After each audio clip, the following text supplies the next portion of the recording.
Bismillahirrahmanirrahim. Assalamualaikum warahmatullahi wabarakatuh. Alhamdulillah, syukurillah, wassalatu wassalamu ala rasulillah Sayyidina Maulana Muhammadin bin Abdullah wa ala sahbihi mawalah. Mabad.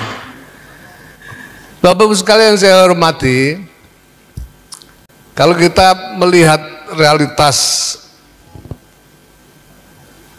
tentang dunia digital hari ini yang sudah semakin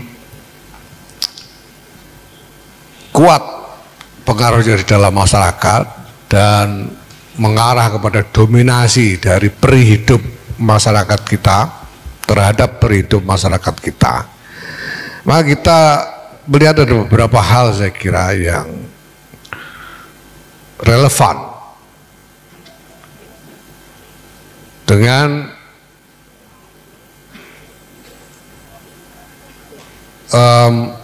operasionalisasi demokrasi di tengah-tengah kehidupan berbangsa dan bernegara ini. Yang pertama saya kira adalah terkait dengan partisipasi. Sebetulnya kita 20 tahun yang lalu, 23 tahun yang lalu, atau 25 tahun ya, 98, kita bangsa ini memutuskan untuk melakukan reformasi politik. Sebetulnya itu juga salah satu, saya kira, dampak dari semakin populernya secara cepat platform-platform digital sebagai media komunikasi. Pada waktu itu misalnya telepon seluler mulai sangat dikenal, dan komputer, email dan lain sebagainya juga sangat dengan cepat diterima oleh masyarakat, sehingga mendorong terbukanya jalur-jalur komunikasi tengah masyarakat, sehingga tuntutan reformasi itu kemudian bergulir dengan sangat efektif. Berbeda dari masa-masa sebelum itu, tahun 70-an, 80-an, kita tahu bahwa masyarakat nyaris mustahil untuk dikonsolidasikan secara besar-besaran. Tahun Malari itu Malari 74 ya, itu sudah ada sebetulnya protes besar-besaran, tapi tetap tidak bisa digulirkan untuk menjadi konsolidasi sosial politik yang luas karena hambatan, saya kira salah satunya hambatan komunikasi. Sehingga memang kalau kita perhatikan nature dari peri kehidupan sosial politik pada waktu itu memang sangat sentralistik ya, dan dengan mudah dikendalikan secara sentral.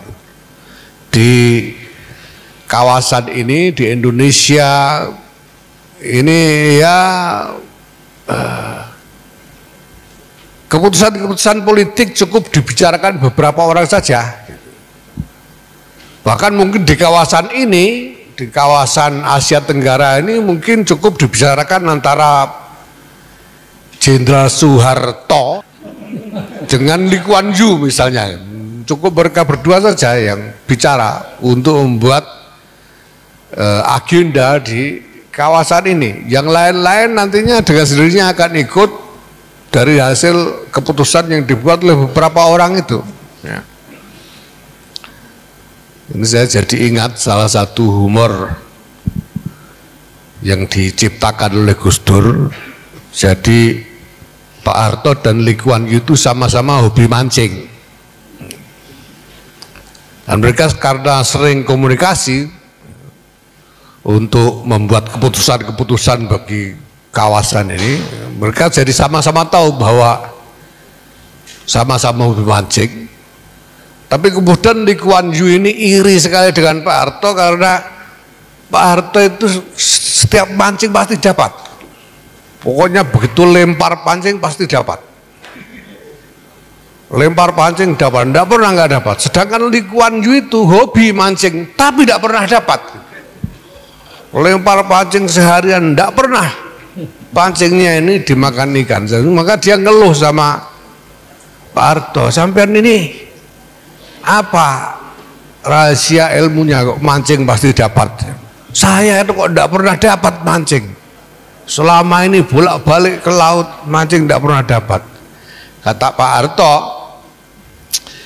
ya pantas saja kamu nggak bisa dapat ikan, kata Pak Harto.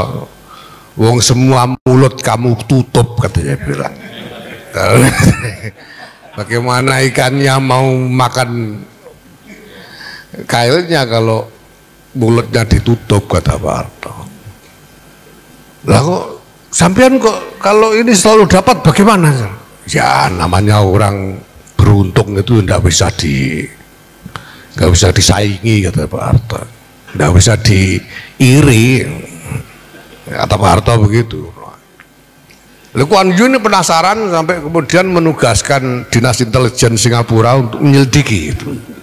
Kenapa Pak Harto ini kalau mancing selalu dapat? Setelah berbulan-bulan melakukan operasi intelijen, ternyata kemudian diketahui Pak Harto ini setiap kali pergi mancing selalu diikuti oleh satu regu pasukan katak yang menyelam sambil bawa keranjang isinya ikan. Setiap kali pancingnya Pak Harto turun centel ikan, jadi selalu dapat. Nah, jadi dulu partisipasi memang terbatas sekali. Nah, platform digital ini membuka partisipasi dengan tanpa batas. Dan pengaruh dari partisipasi yang sangat terbuka itu juga tidak bisa diblokir, tidak terhindarkan terhadap dinamika politik itu sendiri, ya. Nah, kita masih belum tahu sebetulnya bagaimana ini, ke arah mana ini, karena sekarang ini kita juga mendapati adanya fenomena buzzing misalnya, ketika aktor-aktor politik mengerahkan buzzer untuk macam-macam manuver dan agenda.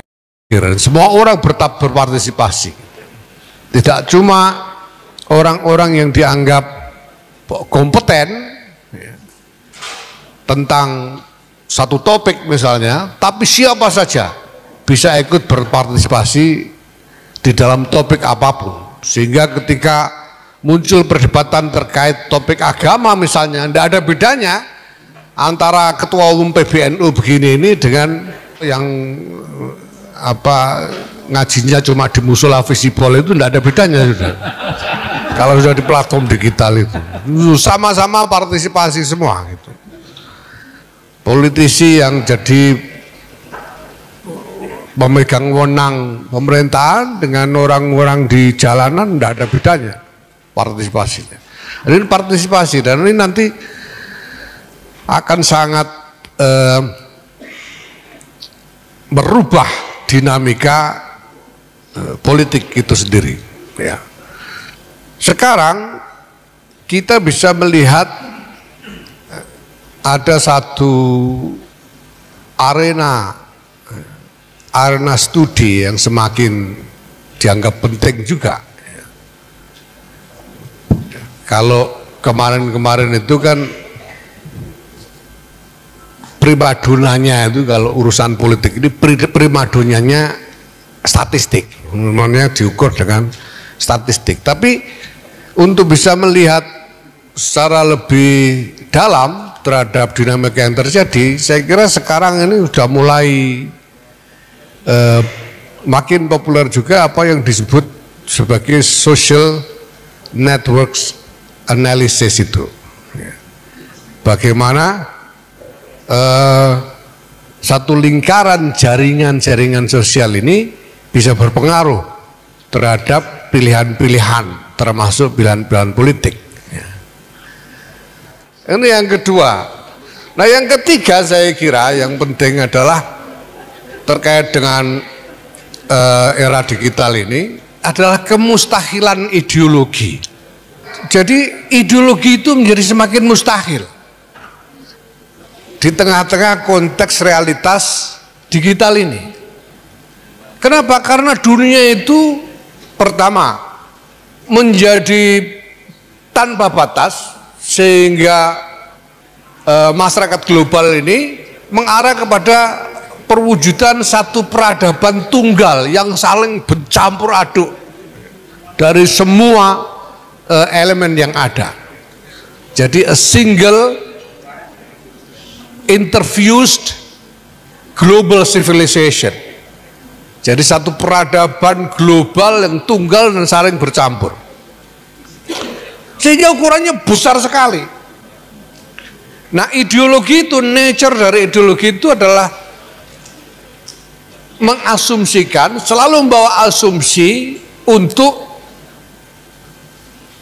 membentuk dunia ini seperti yang dirumuskan oleh ideologi itu sendiri.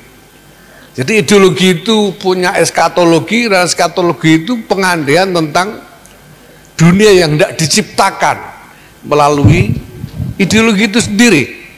Marx ingin mewujudkan masyarakat proletar, begitu juga ideologi Islam ingin mewujudkan khilafah universal dan lain sebagainya. Nah di tengah-tengah masyarakat global yang begini luas, saya kira ini sudah tidak mungkin ya. Jadi tidak mungkin lagi orang siapapun berambisi untuk membentuk dunia ini sesuai dengan keinginannya, karena sudah begitu besar ukurannya dan begitu banyak elemen yang saling bercampur ya. Nah karena itu saya kira mungkin akan semakin kurang relevan kita bicara tentang Pancasila sebagai ideologi negara ya. Karena kita tidak bisa mengandaikan bahkan masyarakat Indonesia ini menjadi masyarakat Pancasila, begitu itu kita tidak bisa, karena sudah terlalu banyak variabel yang harus yang ikut berperan ya. Nah maka lalu kita jadikan Pancasila ini sebagai apa? Saya kira yang paling tepat, yang lebih tepat ya Pancasila ini kita jadikan sebagai landasan moral yang memberi kita motivasi di dalam kita bergerak untuk mengupayakan kemaslahatan bagi masyarakat termasuk dalam politik ini. Nah ini saya kira hal-hal mendasar yang bisa kita lihat relevan terkait dengan transformasi masyarakat di tengah era digital ini. Ini yang bisa saya sampaikan. Terima kasih. Allahumma fiq lak bettariq. Assalamualaikum warahmatullahi wabarakatuh.